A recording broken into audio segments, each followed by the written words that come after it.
Good morning class. और कैसे हैं आप सब लोग? काफ़ी अच्छे होंगे। हमारी जो डिटरमिनेंट्स एक्सरसाइज चल रही है, क्या उसको समय में तैयार कर लेना, तैयार करते जाए। और जो भी आपको क्वेश्चन नहीं आया करे तो कमेंट्स बॉक्स में लेके कह दिया करो कि ये सवाल हमें नहीं आया है, ठीक है। तो हम आगे शुरू करते हैं कि पहले हमने क्वेश्चन संख्या 4.11 तक पढ़ लिए थे। अब क्वेश्चन संख्या हम 12 पढ़ाए हैं। पिछली क्लास में हमने 11 तक कंप्लीट कर लिए थे सवाल इसके, और आप भी कर लिए होंगे। तो आप हैंड टू हैंड सवाल को हल करते जाइए, क्योंकि टॉपिक ये आपको सभी कंटिन्यू मिलेंगे। ऐसे मत सोचना कि आज हम पढ़ लें, कल फिर नहीं पढ़ेंगे, परसों पढ़ लेंगे, तो क्लास आपके लिए भारी पड़ती जाएगी वो, ठीक है। तो हम चले आगे। एक्सरसाइज 4.2 क्वेश्चन संख्या 12। ये आपको सारणी दिया हुआ है a square plus ab bc b square plus bc ac plus c square ac और c स्क्वायर। इसमें आपसे ये कहा है कि इसे लिख लीजिए 4a square b square c square. ये हमें RHS लाना है, ठीक है। तो देखिए ध्यान से करना क्या है, यहाँ RHS से अंदाजा लगाइए a b c और इंटू a b c। तो कहने का अर्थ है यहाँ से हमें कुछ कॉमन मिलेगा a b c।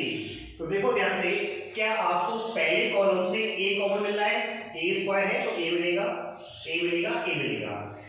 C2 से आपको b मिल रहा है और C3 से आपको c मिल रहा है। तो हम ये काम करते हैं LHS।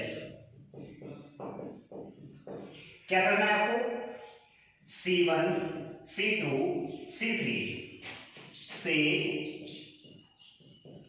क्रम से A B C कॉमन लेने पर, क्लियर है। अब जो कॉमन लिया तो ए बी सी लिख दीजिए आप। अब बची हुई डेट के क्या एलिमेंट है, ए स्क्वायर से ए कॉमन ले लिया आपने तो ए बचेगा। ए स्क्वायर प्लस ए बी से ए कॉमन लेंगे, दोनों पद से कॉमन आएगा तो ए प्लस बी आएगा, और ए बी है यहां से ए कॉमन तो बी आएगा। कोई समस्या नहीं। यहां से हमारे पास b कॉमन है तो देखो क्या बचेगा, c b और b प्लस c। यहां से c कॉमन है तो क्या आएगा, a प्लस c।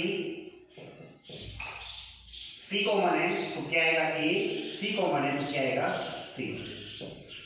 सभी को क्लियर हुआ। अब देखो इसके बाद कि क्या हमें कुछ और भी कॉमन हो सकता है। तो देखो अगर हम कि ये a है, ये a प्लस b है और ये b है, अगर मैं a प्लस c को जोड़ दूं तो ये आपके पास C1 है, ये C2 है। a प्लस c जोड़ दिया और a प्लस c जोड़ने के बाद अगले स्टेप में मैं C3 उससे घटा दूंगा, तो यहाँ हमें 0 मिलने की संभावना पूरी है। तो पहले हमने प्रक्रिया क्या है यहाँ पे कि C1 प्लस C2 किसके स्थान पे, C1 के स्थान पे। तो देखो ध्यान से, ABC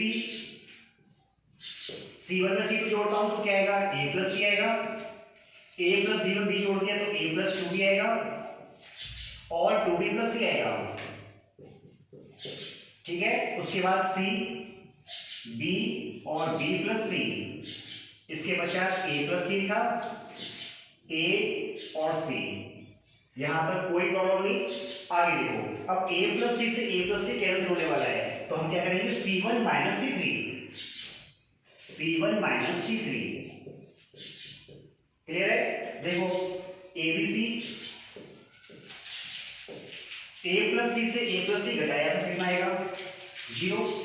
A प्लस 2B से A घटाएगा तो कितना आएगा, 2B, और 2B प्लस C से C घटाया तो क्या आया, 2B। सभी क्लियर हुआ ना। A प्लस 2B से A तो 2B बचेगा, 2B प्लस C से C तो हमारे पास 2B बचेगा। सेकेंड और थर्ड कॉलम में कोई परिवर्तन नहीं आएगा तो सी बी और कितना, बी प्लस सी। इसके बाद ए प्लस सी, ए और सी। सभी के क्लियर हुआ। अब देखो ध्यान से, RHS में आपके पास 4a square b square c square है, तो यहां से हमें पहले कॉलम से क्या 2b कॉमन मिल रहा है, बिल्कुल मिल रहा है। तो C1 से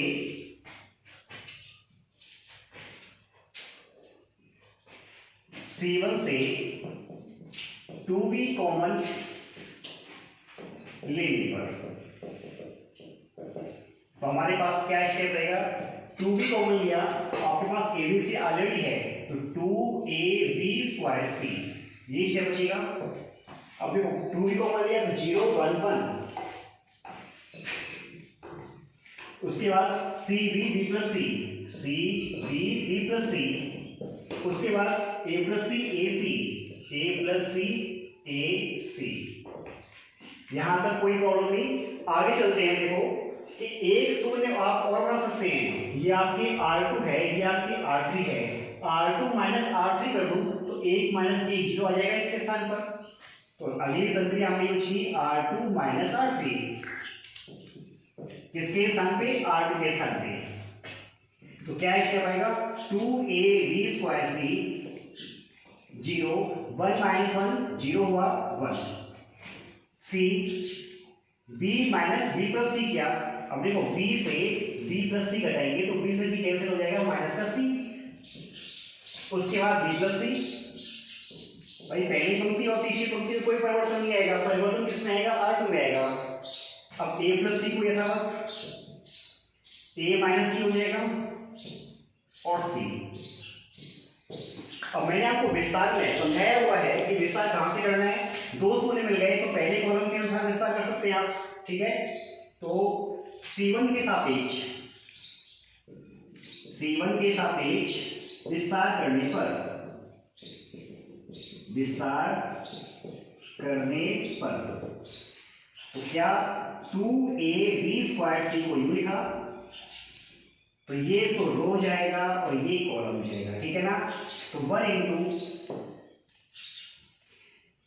इसका मल्टीप्लाई से करेंगे तो क्या आएगा? AC minus C square. Clear हुआ? अब देखो एक स्टेप हो गया माइनस, तो माइनस सी आ गया अपने पास से, प्लस का सी कर दीजिए और a प्लस सी लिख दिया।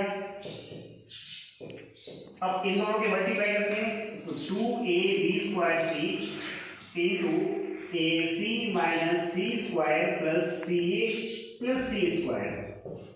सी स्क्वायर से सी स्क्वायर कैंसिल किया, 2AC हो गया, 2 का 2 से मल्टीप्लाई 4 हो गया, AC हुआ तो AC का A से मल्टीप्लाई A हो जाएगा, A स्क्वायर हो जाएगा, B स्क्वायर है और C स्क्वायर। तो इन दोनों का मल्टीप्लाई करने के बाद हमारे पास 4A square B square C आ गया। यही सिद्ध करना था RHS। सभी ने क्लियर हुआ? अब आपको देखिए क्वेश्चन संख्या 13। आपको एक डैट दे रखा है A1 B1 C1, A2 B2 C2, A3 B3 C3 और आपसे आगे कहा है इसने कि सिद्ध करना है det dash equal to det square, ठीक है। आगे इस क्वेश्चन को आप पढ़ोगे तो उसमें उसने क्या कहा डैट डैश के बारे में? ये कहा कि जो डैट डैश है ना वो आपके एलिमेंट A1 B1 C1 जो लिखे हुए ना इनके संगत सेकंड है। मतलब A1 B1 C1 क्या है आपके? ये सेकंड है, ठीक है ना। तो अब देखो आपको लिखे चलना है डैट इंटू डैट स्क्वायर। ये लिया मैंने, तो सॉल्यूशन लिखता हूं यहाँ पे that into that dash. That की वैल्यू की A1 B1 C1, A2 B2 C2, A3 B3 C3 और उसके बाद लिखा मैंने A1 B1 C1, A2 B2 C2, A3 B3 C3। देखो ये क्वेश्चन आपको बहुत कुछ सिखाएगा, ठीक है ना। डैट इंटू डैट डैश आपने आव्यूह में गुणा पढ़ा हुआ है। दो आव्यूह को गुणा हम करते हैं तो पंक्ति वाई स्तंभ करते हैं, रो वाई कॉलम करते हैं। क्या सारणिक में ऐसा कर सकते हैं? बिल्कुल कर सकते हैं। सारणिक में आप गुणा 4 प्रकार से कर सकते हैं। कैसे कर सकते हैं? देखो रो इंटू रो के हिसाब से कर सकते हैं आप, रो इंटू कॉलम कर सकते हैं, कॉलम इंटू रो कर सकते हैं, कॉलम इंटू कॉलम कर सकते हैं। तो 4 संख्याएं यूज कर सकते हैं आप, ठीक है ना। यहां हम जो लगाने जा रहे हैं वो रो बाई रो होगा, मल्टीप्लाई क्या रो बाई रो। तो रो बाई रो कैसे होगा? देखिए पहली रो का पहली रो से, ठीक है, इज इक्वल टू, ध्यान से लिखें कैसे करते हैं। A1 का A1 से होगा A1 plus B1 plus C1 clear हुआ? ये आपका पहला एलिमेंट आया। अब पहली रो का इस दूसरे वाले सारणी की दूसरी रो से मल्टीप्लाई, तो A1 A2 plus B1 B2 plus C1 C2 ये C1 स्मॉल है और इसे कैपिटल कर देते हैं, ठीक है। अब देखो पहली रो का तीसरे वाले से तो A1 A3 plus B1 B3 plus C1 C3, ये आपका रो बाय रो इस टाइप से मल्टीप्लाई होगा, क्लियर। अब सेकेंड रो का फर्स्ट वाली रो से, सेकेंड रो से और थर्ड रो से, तो देखिए ध्यान से A2 A1 और क्या आएगा plus B2 B1 plus C2 C1। अब सेकेंड रो से करेंगे तो सिंपल है क्या, A2 A2 plus B2 B2 plus C2 C2, ठीक है। इसके बाद थर्ड से करेंगे तो क्या आएगा A2 A3 B2 B3 C2 C3, कोई समस्या नहीं आता। तो अब देखिए थर्ड वाली रो का कर रहे हैं A3 A1 B3 B1 C3 C1।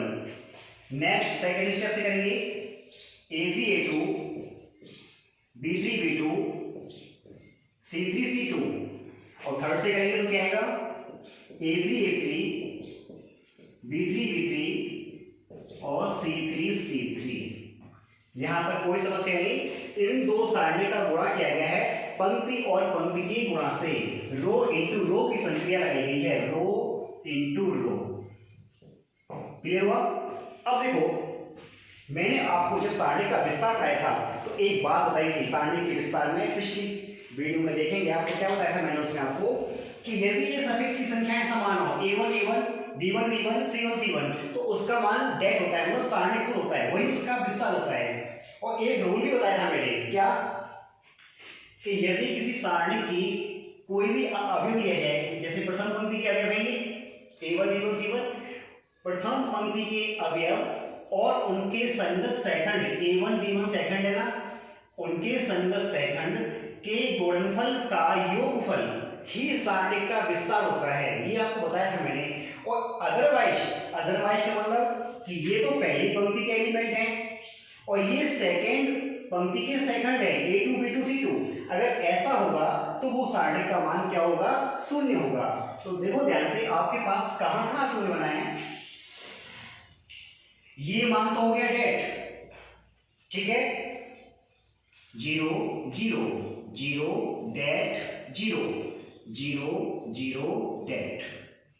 अब आप देख लीजिए कहां कहां पे समान है, पहली पंक्ति के एलिमेंट हैं और पहली पंक्ति के संगत सेकंड हैं, उनका गुणनफल का योगफल यहां मिल रहा है तो डेट हो गया। यहां देखिए दूसरी पंक्ति के एलिमेंट हैं और इसके संगत A2 B2 C2 सेकंड है, इनके गुणनफल का योगफल डेट हो गया और यहां पर भी डेट हो गया। शेष अदरवाइज ये संगत नहीं है ना, ये संगत नहीं है ना, तो इनकी स्थान पे क्या हो गया, शून्य हो गया। अब देखो इसका जब विस्तार करोगे तो इस टाइप के विस्तार के लिए सीधे मल्टीप्लाई कर दिया तो क्या हो गया, डेट क्यूब, ठीक है। अब देखो हमारे पास क्या लेकर चले थे हम कि det into det dash is equal to क्या आ गया, डेट क्यूब आ गया। इस डेट से भाग लगाएंगे तो det dash is equal to क्या आएगा, डेट स्क्वायर आएगा। अब आप देख लीजिए कि आपको क्या प्रूफ करना था, det dash is equal to det square, यही सिद्ध करना था। अब आपकी देखिए मिसलेनियस स्टार्ट हो गई है, 4 पॉइंट हो गए, क्वेश्चन सभी कंप्लीट हो गए, ठीक है ना। और मिसलेनियस में हर एक क्वेश्चन को नहीं करवाऊंगा, सिंगल क्वेश्चन और सरल क्वेश्चन छोड़ दिए जाएंगे, ये आपका होमवर्क होगा। और उसमें भी लगता है आपको कोई क्वेश्चन आपको नहीं आ रहा है या समझ में नहीं आया या नहीं कर पा रहे हो तो आप कमेंट्स बॉक्स में उस क्वेश्चन को लिख देना, ठीक है। क्वेश्चन संख्या 8 देखिए, 8 क्यों लिया, क्योंकि यहाँ पे देखिए डेट का एक स्क्वायर दे रखा है, ठीक है ना। 4 1 2 1 का square, 3 2 1 x minus x 3 minus 2 1, ये इक्वल हो तो x की वैल्यू फाइंड करनी है, ये आपका क्वेश्चन संख्या 8 है।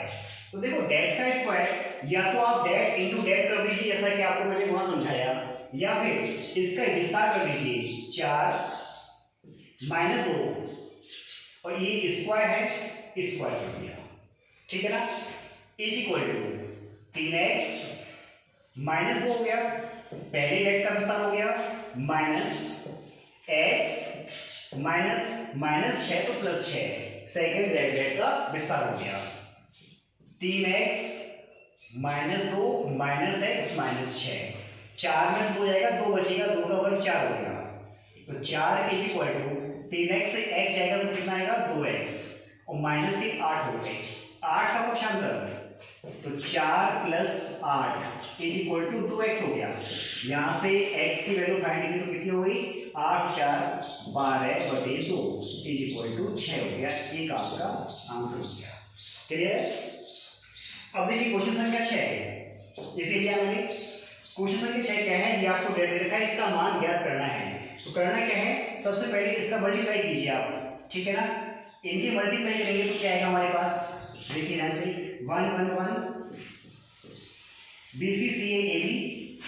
BCCA AB और मल्टीप्लाई किया तो AB + AC, AB + AC, BC + BA, BC + BA और CA + CB। यहां तक कोई समस्या नहीं, मल्टीप्लाई किया है। अब देखो ये C2 है, ये C3 है और ये आपका C2 है। C3 में C2 को प्लस कर दीजिए आप, क्या किया C3 + C2 और किसके स्थान पे C3 के स्थान पे, तो C1 में तो कोई परिवर्तन नहीं होगा और BC CA AB इसमें प्लस कर देंगे तो क्या आएगा AB + BC + CA। मैंने क्रम में लिख दिया है, ये एक सर्कल ऑर्डर होता है, क्रम में लिखना है, चक्रीय क्रम AB BC और CA। तो AB + BC + CA, AB + BC + CA, AB + BC + CA plus करोगे तो यही 3 स्टेप लेंगे। अब आप देखिए ध्यान से, आप C1 को देखिए और C3 को देखिए, ये C1 है, ये C3 है।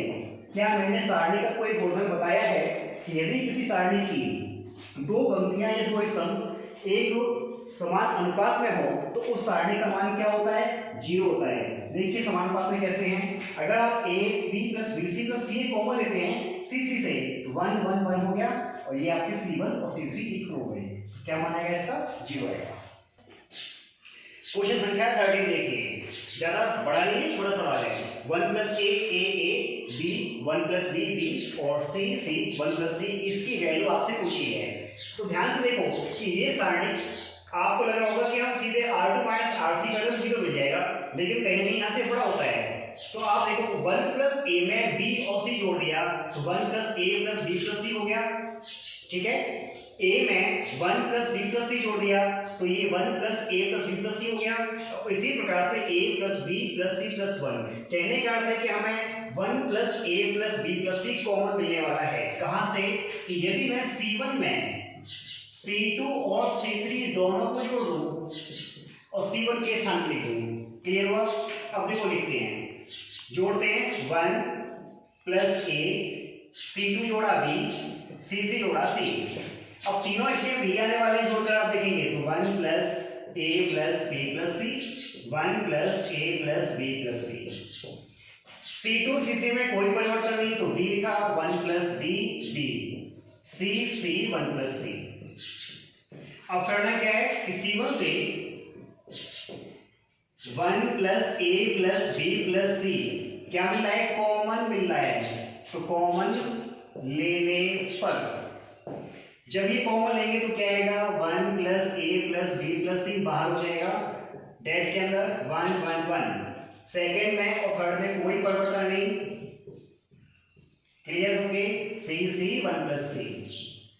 अब आप देखिए कि आपको यहाँ पे 2 0 मिल सकते हैं, कैसे R1 - R2 एक 0 मिल जाएगा और R2 - R3 दूसरा 0 मिल जाएगा। 99% ऐसा होगा यदि आपने पहले संक्रिया C की लगाई है तो उसके बाद R की लगने वाली है, ठीक है ना। तो क्या किया मैंने R1 - R2 और R2 - R3, R2 के स्थान पे तीसरी संक्रिया आप बढ़ा नहीं सकते हैं क्योंकि मैंने आपको रूल बताया है यदि कोई सारणी n कोटि का होता है तो अधिकतम संक्रियाओं की संख्या n - 1 होती है, ठीक है। 1 + A + B + C ब्रैकेट 1 - 1 0 1 - 1 0 तो 0 0 1 हुआ। B से देखो ध्यान से घटाया 1 + B तो B से B कैंसिल हुआ तो क्या आएगा माइनस का 1 आएगा। 1 + B से B घटाया तो क्या आएगा, B से B कैंसिल हुआ तो 1 आएगा। और तीसरे में कोई परिवर्तन नहीं, सिंपल भी आएगा। इसी प्रकार से सी से सी घटाया 0 आया, सी से 1 प्लस सी घटाया तो माइनस का 1 आया, और 1 प्लस सी में कोई परिवर्तन नहीं। अब आपको देखो विस्तार मिलने की संभावना, या तो आप प्रथम पंक्ति के अनुसार कर दो या फिर आप प्रथम स्तंभ के अनुसार कर दो, बात एक ही है। तो कैसे भी कर लो, पहले स्तंभ के अनुसार विस्तार किया तो 1 इंटू ये तो रो और ये तो रो जाएगी आपकी और ये कॉलम जाएगा, तो 1 इंटू इसका मल्टीप्लाई इससे करेंगे तो कितना हो जाएगा, 1 हो जाएगा, माइनस जी हो जाएगा। अब ये कितना आ गया 1 का इसे मल्टीप्लाई किया तो 1 प्लस ए प्लस बी प्लस सी, ये आपका आंसर हुआ। क्लियर। अब आप देखिए क्वेश्चन संख्या 14, minus A square A B C A B minus B square C B A C B C minus C square is equal to 4 A square B square C square सिद्ध करना है। Simple है, आपको लग रहा होगा कि सीधे सीधे हमें ए बी सी कॉमन मिलने चाहिए। तो देखो कैसे मिले लो, ए बी सी ए पहली स्तंभ से, बी दूसरे स्तंभ से और सी तीसरी से मिल रहा है, या फिर ए पहली पंक्ति से, बी दूसरी पंक्ति से और सी तीसरी पंक्ति से मिल रहा है, कैसे मिले लो। तो देखो R1 R2 R3 से क्रम से है क्या लिया मैंने, ए बी सी कॉमन लेने पर, तो देखो R1 से ए लिया तो ए बी सी कॉमन तो बाहर ही दो जो कॉमन लिया है, तो इससे ए गया माइनस का ए है तो बी और ए कॉमन है तो आपके पास सी, इससे बी कॉमन लिया मैंने तो क्या आएगा ए माइनस का बी, और आपके पास बी कॉमन लिया था तो ए माइनस का बी और बी कॉमन सी, इससे आपने सी कॉमन लिया तो ए, सी कॉमन है बी, सी कॉमन है माइनस सी, ठीक है ना। अब आप देखो कॉमन और भी मिल रहा है, कहां से मिल रहा है कि आप चाहे तो यहां से पहले C1 से, C2 से और C3 से, तो C1 C2 C3 से क्रम से है ए बी सी कॉमन, ठीक है। तो आपके बाहर ए square B square C square हो जाएगा, कॉमन ले लिया, गुणा हो जाएगा इसमें, क्या आएगा -1 1 1 1 -1 1 1 1 -1। क्लियर है। अब संख्या यूज करते हैं कि आप देखो R1 में R2 जोड़ दूं मैं 0 0 मिल जाएगा, 2 0 मिल जाएंगे, तो संख्या R1 प्लस R2 इसके स्थान पे R1 के स्थान पे यहां देख लीजिए। उसके बाद ए square B square C square तो बाहर है आपका, तो R1 में R2 जोड़ दिया 0 0 और 1 और 1 2 हो गया, 0 0 2 हो गया। उसके बाद देखो चाहो तो एक संख्या और यूज कर सकते हो, R2 प्लस R3 करो इसी में लो, इसके स्थान पे R2 के स्थान पे, तो यहाँ पे कितने आएगा 2 0 और 0 2 0 0, तीसरी पंक्ति के साथ 1 1 -1। अब चाहे तो आप सेकंड पंक्ति के अनुसार चाहे फर्स्ट पंक्ति के अनुसार विस्तार कैसे भी कर लें, तो हम फर्स्ट पंक्ति के अनुसार करेंगे। तो R1 के सापेक्ष विस्तार करने पर, तो देखो ए square B square C square तो आपके बाहर लिखा हुआ है, अब R1 के सापेक्ष करना है ना, तो ये तो आपकी रो और ये आपका कॉलम जाएगा, तो 2 इंटू इसका मल्टीप्लाई से किया 2 माइनस इसका इससे किया 0, 2 का 2 से किया तो 4, तो 4 A square B square C square, यही सिद्ध करना है RHS। क्लियर हुआ। अब आप देखिए क्वेश्चन संख्या 15 क्या कहता है आपको, x2 -3 -6 -3x 2x -1 x -3 x + 2। आगे क्वेश्चन को पढ़ेंगे तो उसमें ऐसा लिखा हुआ है कि इस सारणी को मान शून्य दिया हुआ है, ठीक है ना, और इसका एक मूल x बराबर 2 है, तो इसके शेष अन्य मूल मतलब अन्य मूल का अर्थ हो गया कि हमें x के अन्य मान ज्ञात करने हैं और क्या क्या होंगे। तो देखो पहले तो हम इसका x - 2 ही फाइंड करें, क्या होता है क्या, मान लीजिए भाई का भी आपसे सवाल ये कह रहा था कि सिद्ध कीजिए कि x - 2 इसका एक मूल है या x बराबर 2 इसका एक मूल है, तो हमें 2 को भी तो फाइंड करना होता ना, तो कैसे करेंगे। देखो ध्यान से x - 2 कहां से मिल रहा है आपको, और 1 से x - 3 घटाया तो कितना आएगा, यहाँ से माइनस एक माइनस एक्स प्लस 3 तो एक्स माइनस 2। तो कहने का अर्थ है कि R1 माइनस R2 करने से आपको x माइनस 2 मिल रहा है। तो करते हैं x माइनस 2। अब देखो माइनस का 6 और माइनस माइनस प्लस के 3x हो जाएंगे, तो 3x माइनस 6 हो गया। क्लियर है? माइनस 1 घटाएं, माइनस 1 से क्या x माइनस 3, तो माइनस का x और माइनस माइनस प्लस का 3, तो हमारे पास कितना जाएगा 2 माइनस x आ जाएगा। क्लियर है ना? देखो ध्यान से, माइनस 1 माइनस एक्स प्लस का 3 हो गया, माइनस का x बचा और 3 में से जाएगा तो प्लस के 2 बचे, 2 माइनस x हो गया।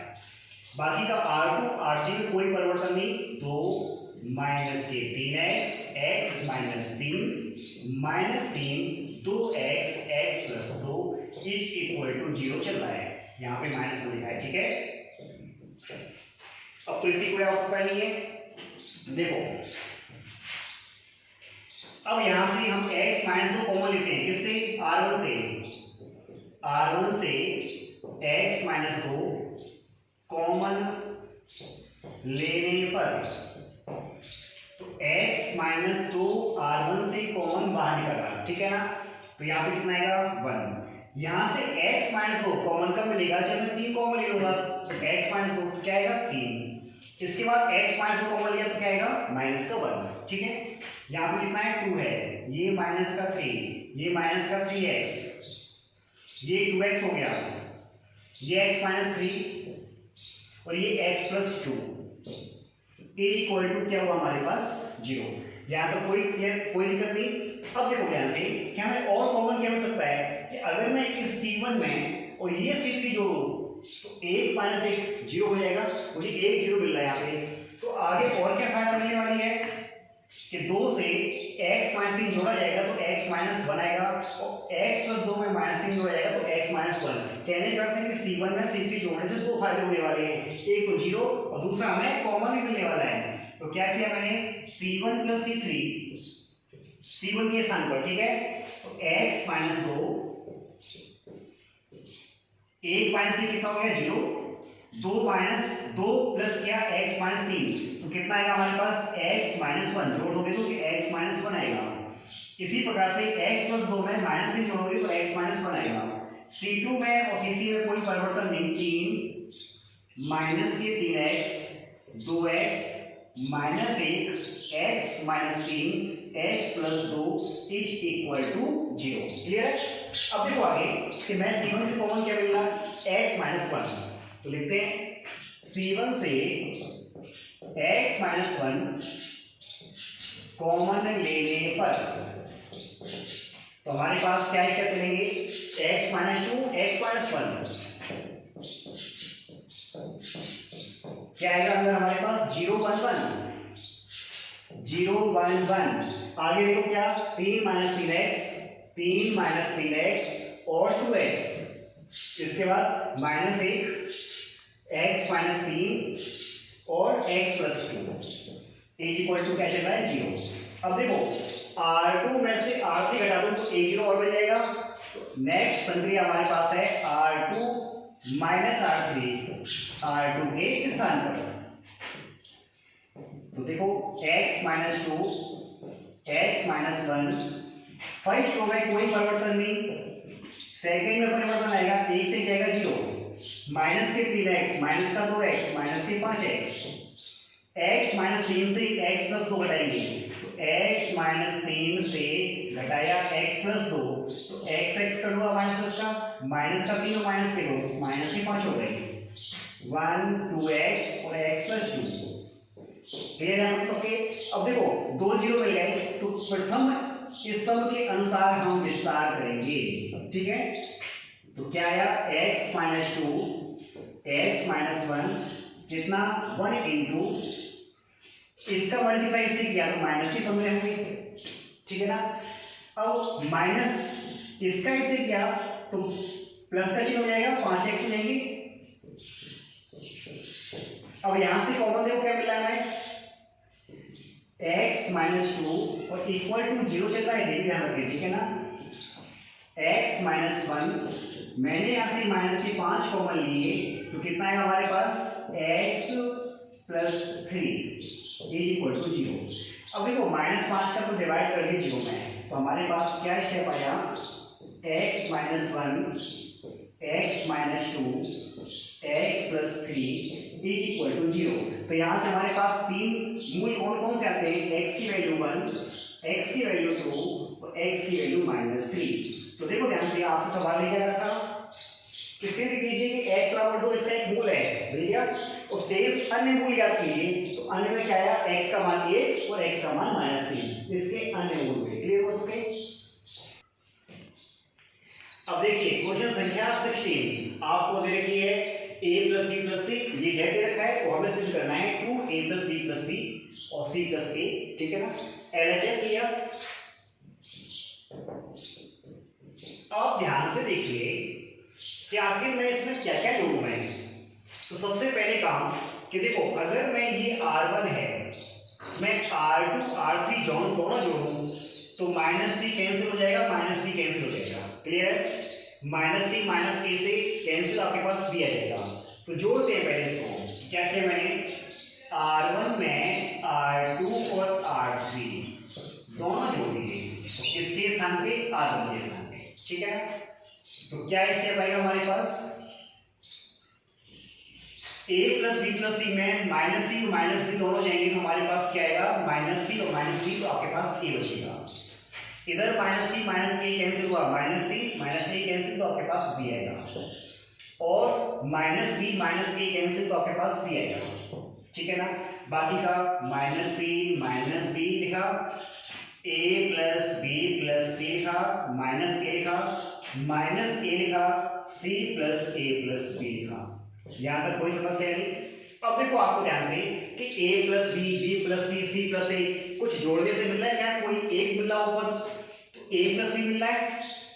चलो -c जोड़ूंगा इससे तो a प्लस b बचेगा, a प्लस b मिल रहा है, और माइनस कॉमन लेने के बाद जोड़ देंगे तो a प्लस b मिल रहा है। तो एक हमने संक्रिया लगाई, ये c1 है, ये c2 है, c1 में c2 जोड़ दिया तो c1 के स्थान पर। और दूसरा देखते हैं b plus c, a cancel, b plus c और a कैंसिल तो b प्लस c। दूसरा हमने संक्रिया लगा दी, c2 में c3 जोड़ने से हमें b प्लस c मिलेगा, ठीक है। तो देखो ध्यान से जोड़ते हैं, a plus b, c cancel हो जाएगा, a प्लस b, -b से जोड़ेंगे तो माइनस कॉमन लेने के बाद a प्लस b, इसके बाद b plus c, a cancel हुआ, b plus c, a cancel हुआ, b प्लस c। तीसरे स्तर में कोई परिवर्तन नहीं, c -a और c plus a plus b। Clear सबके? अब देखो इस c1 से हमें a प्लस b और c2 से हमें b प्लस c कॉमन मिल रहा है, तो c1 से a प्लस b, c2 से b प्लस c कॉमन लेने पर। क्लियर है? अब देखो लेते हैं कॉमन, तो कॉमन लिया a plus b plus c था, क्या अंदर आएगा, एक माइनस एक माइनस एक, b प्लस c कॉमन है, एक आ जाएगा, ठीक है ना। और उसके बाद हमारे पास क्या आएगा, ये यहां से कॉमन तो नहीं, c माइनस a और क्या आएगा, c plus a plus b, ठीक है ना। अब देखो दो पद तो आपके पास आ चुके हैं, a plus b plus c।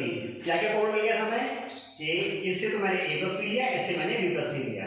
अब देखो क्या हम कोई और संख्या यूज कर सकते हैं ताकि हमें 0 मिल जाए, तो बिल्कुल कर सकते हैं। कहां से, कि आप चाहो तो इस R3 में R2 जोड़ दीजिए, R3 में R2 जोड़ दीजिए R3 के स्थान पर, a plus b plus c।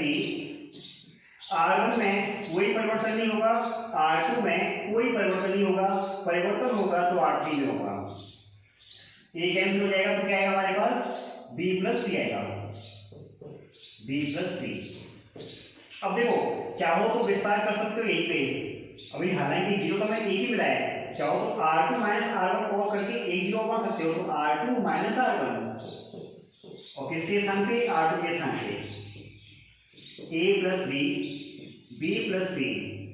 विस्तार तो देखो संक्रियाएं तो उस समय यूज करनी चाहिए हमें ताकि हमारा सोल्यूशन जो है ना सिंपल हो जाए। R2 माइनस R1 जीरो आएगा, जीरो हो जाएगा। माइनस ए, अब देखो क्या किया मैंने, R1 किया माइनस, तो माइनस ए माइनस सी, माइनस ए माइनस सी, और थर्ड में कोई परिवर्तन नहीं। अगर आप विस्तार पहले करना चाहो तो कर सकते हो, लेकिन सवाल ऐसे हो जाएगा, ठीक है। अब विस्तार करके हमको ज्यादा से ज्यादा शून्य बना लिए। अब देखो सीधे मल्टीप्लाई, ये तो आपके पास प्रथम पंक्ति हो गई, ये प्रथम स्तंभ हो गया। तो क्या स्टेप, ए प्लस बी प्लस ए प्लस बी, बी प्लस सी, ए प्लस बी लिखा हुआ है, ठीक है ना। अब 1 इंटू करेंगे, इसका से मल्टीप्लाई, क्या हो जाएगा हमारे पास जीरो। -2 करेंगे तो माइनस का माइनस मल्टीप्लाई प्लस का 2 हो जाएगा, ए प्लस सी। अब ये 2 बाहर निकाल लीजिए आप, तो 2 A plus B, B plus C, और C plus A cyclic order में रखे ना, तो क्या आएगा सी प्लस ए। देखो यही सिद्ध करना था ना, तो ये आपके RHS हो गए। सभी के क्लियर हुआ ना।